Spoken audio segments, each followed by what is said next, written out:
સ્વધર્મમ વિષ્ણુ ભક્તિમ ચ વૈષ્ણવાનામ સમાગમમ પ્રત્યાહારમ ચેન્દ્રિયાણામ ન ત્યજેસ્ત્વમ ચતુષ્ટયમ.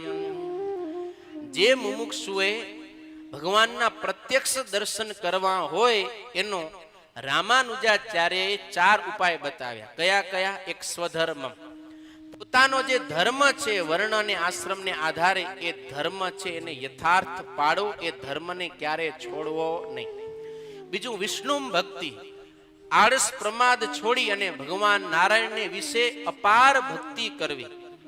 ત્રીજું વૈષ્ણવાનામ સમાગમમ, ભગવાનના એકાંતિક સંતો ભક્તોનો હર હંમેશા સમાગમ કરો. અને ચોથો ઉપાય છે પ્રત્યાહારમ ચેન્દ્રિયાણા, પોતાની ઇન્દ્રિયો છે એને વિષયના માર્ગમાંથી પાછી વાળવી, વૃત્તિઓને ખેંચી અને ભગવાનમાં જોડવી. આ 4 ઉપાય જે મુમુક્ષુ અપનાવે એને અવશ્ય ભગવાન શ્રી કૃષ્ણના પ્રત્યક્ષ દર્શન થાય છે. આ પ્રમાણે વાત કરી રામાનુજાચાર્ય અંતર્ધાન થયા છે. રામાનંદ સ્વામીએ સમાધિમાંથી જાગીને જોયું, પોતાના શરીરની અંદર સુદર્શન ચક્ર ઇત્યાદિ તપ્ત મુદ્રાઓ જોઈ, 12 ઉર્ધ્વ પુંડ્ર તિલક જોયા. એટલે સ્વપ્નની અંદર સમાધિમાં જે વસ્તુ થઈ એ સાચી માની, કારણ કે શરીરની અંદર દીક્ષાના ચિહ્નો દેખાયા.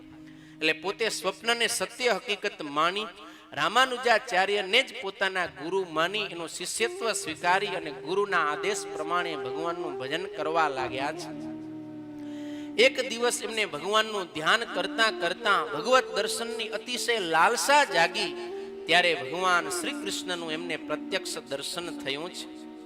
ભગવાને સ્વપ્નની અંદર દર્શન આપીને કહ્યું કે તમે નિર્ભયપણે આ ભૂમંડળમાં વિચરણ કરો, મુમુક્ષુ જીવાત્માઓને તમે ભક્તિનો ઉપદેશ આપજો અને સર્વત્ર અમારી ભક્તિનો તમે પ્રચાર અને પ્રસાર કરો. ભગવાન અને ગુરુના આદેશ પ્રમાણે શરણે જે કોઈ મુમુક્ષુ જીવ આવે એને પોતે દીક્ષા આપી પોતાના શિષ્ય કરીને એને ભક્તિનો ઉપદેશ આપે છે. ધીરે ધીરે રામાનંદ સ્વામીનો શિષ્ય વર્ગ મોટો થતો ગયો.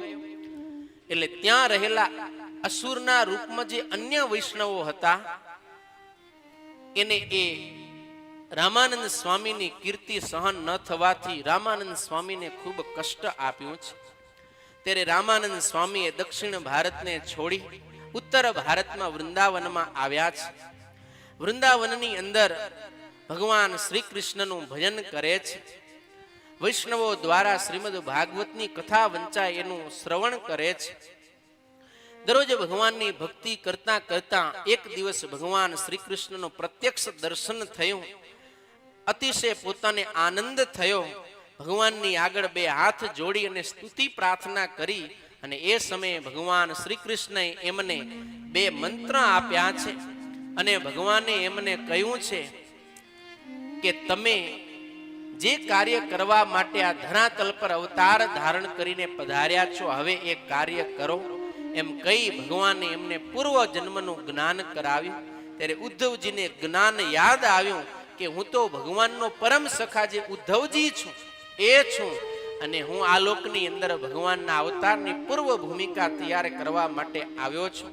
ભગવાને આદેશ કર્યો એ પ્રમાણે રામાનંદ સ્વામી નિર્ભયપણે આ ધરતી ઉપર નવીન સંપ્રદાયની સ્થાપના કરી.